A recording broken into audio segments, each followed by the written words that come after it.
Hello and welcome to our latest webinar. Today we're going to be talking about strategies that any business owner can use to help get themselves through the coronavirus cash crunch. Let's take care of some of the basics before we get started on the actual course content. You can always stay connected with the Florida SBDC at University of South Florida Muma College of Business by following us on social media. We're on most of the platforms and can be found at USF SBDC. It's a great opportunity to stay up to date with the latest business trends and events and connect with other business owners.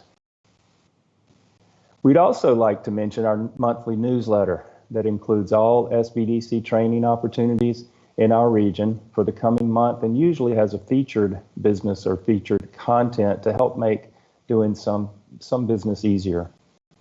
You can sign up for our newsletter by just going to SBDCTampaBay.com and scroll to the bottom of the homepage and click the subscribe button. For those of you who are not familiar with what we do at the Florida SBDC at USF, we offer low-cost training, no-cost consulting, and market research and information for small business owners as defined by the SBA. We are funded in part by the SBA, the state legislature, and various other economic development partners. We offer a wide range of consulting specialties which are identified on your screen now. At USF, we serve small businesses in the 10-county Tampa Bay region, all the way north to Hernando County and south to DeSoto and Highlands County, as you can see on the map here.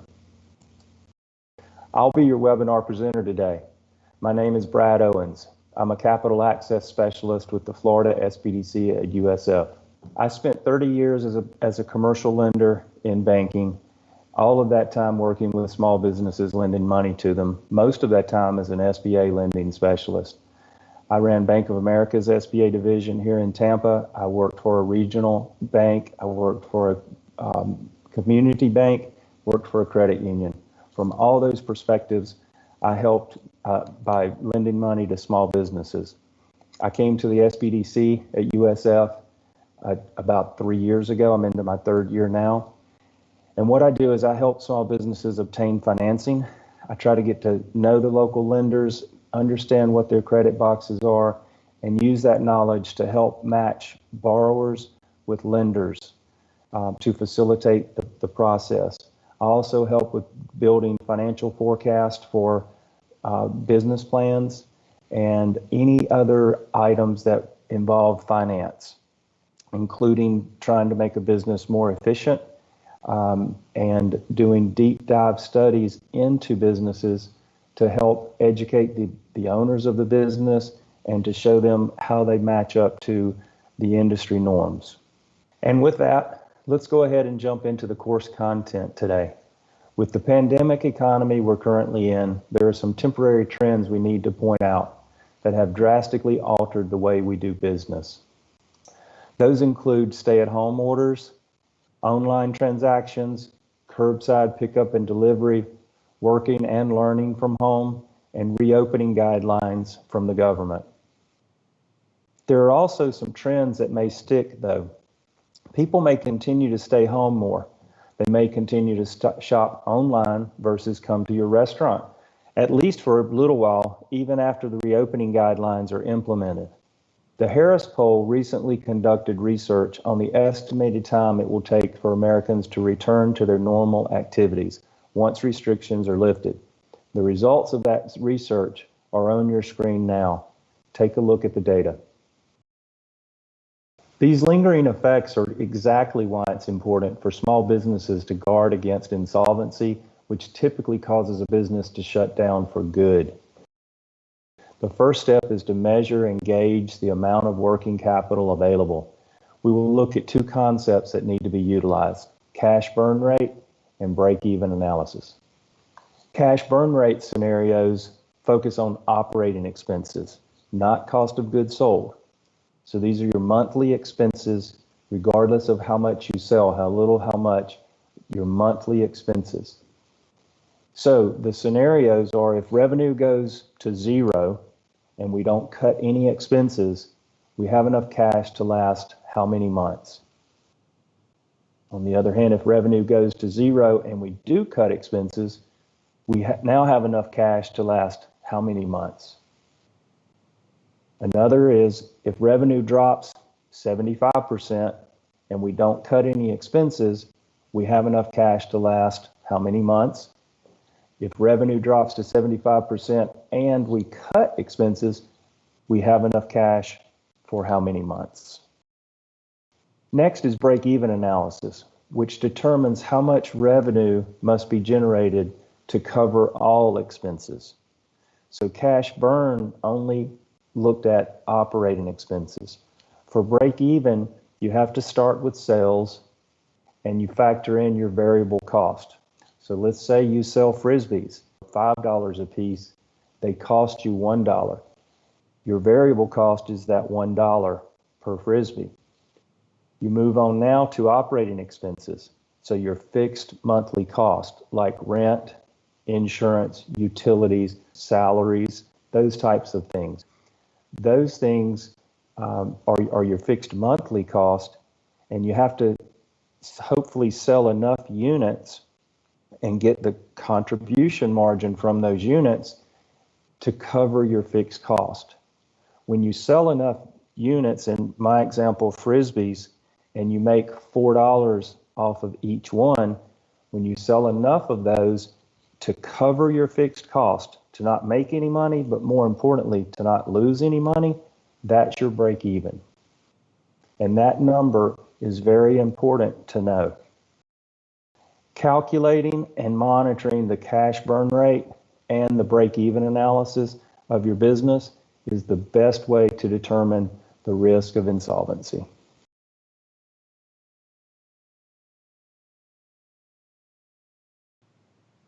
The first step is to get organized. You can get organized using pen and paper, a spreadsheet, or hopefully your already established accounting system. The goal is to create an accurate listing of your receivables. Next, you'll want to prioritize those accounts. You can use filters in spreadsheets to sort by adding a few simple fields to help prioritize the accounts. Start by focusing on your biggest accounts, then go from newest accounts to oldest. It's well known that the longer an account is outstanding, the less likely you're going to be to collect any of that money. You can also organize them by risk of default. Finally, you've got to strategize how you're going to encourage them to pay. Get on the phone and talk to a real person. Get names and documents and contact information on your receivables. You may consider splitting invoices amongst future invoices for long-term clients. If you're not already accepting credit cards, start. You want to be able to call them up and say, I see that your bill is due today and we haven't received payment. I can take your payment right now over the phone if you'd like. Depending on the account, you could also consider offering a discount for them to settle part of the bill now. If you have the ability, you can even trade for future services if you have something you might need in the future. Be upbeat, friendly, positive. For accounts that you contact before the due date, consider giving them a small discount to pay early. For accounts after the due date, offer to set up payment plans so you can have some cash now. Allow for the pay what you can towards the balance of their bill. Or, as I mentioned earlier, trade out for services or goods you might actually need.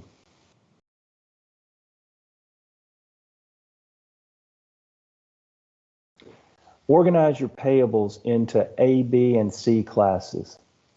This will indicate their priority level. A is going to be those accounts you absolutely have to pay, and so on down the line.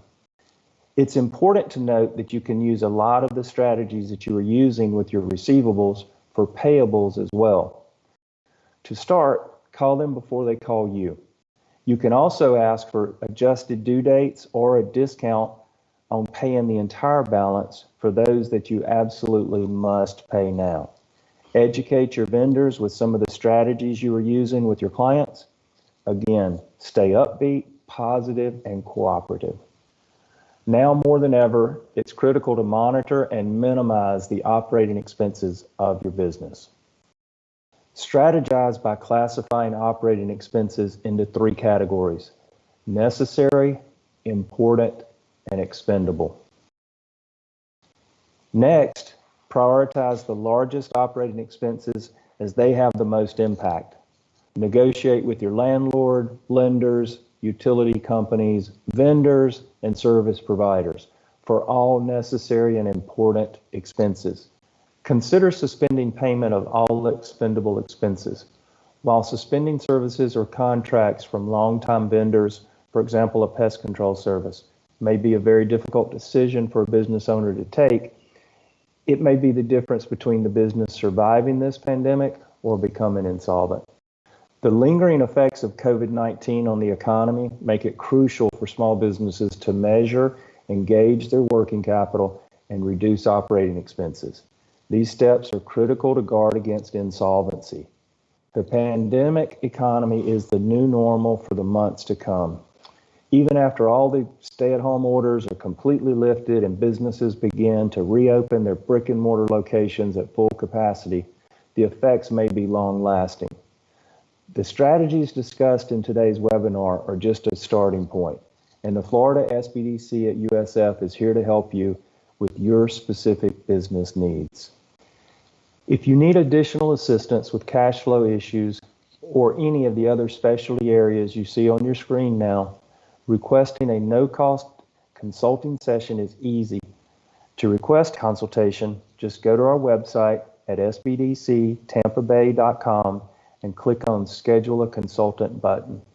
Input all of the required information, and someone from our office will reach out within a few days to get you scheduled with a consultant who can help.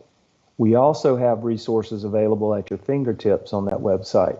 Simply click on the Resources tab, and you will find templates, helpful tips and tricks, and important links for financial planning, marketing, government contracting, international trade, and of course, disaster preparedness. Download the tools for free and put it to work for your business. If you liked what you learned here today, please go to our Facebook page and give us a testimonial, or visit us on LinkedIn and leave us a comment. You can find me on LinkedIn as well as recommend or verify my skills. You can also email me directly at owensb@usf.edu. That concludes our webinar today. Thank you for joining us. Be sure to subscribe to our YouTube channel to get notifications on webinars to come, or check out previous webinars and success stories from local businesses.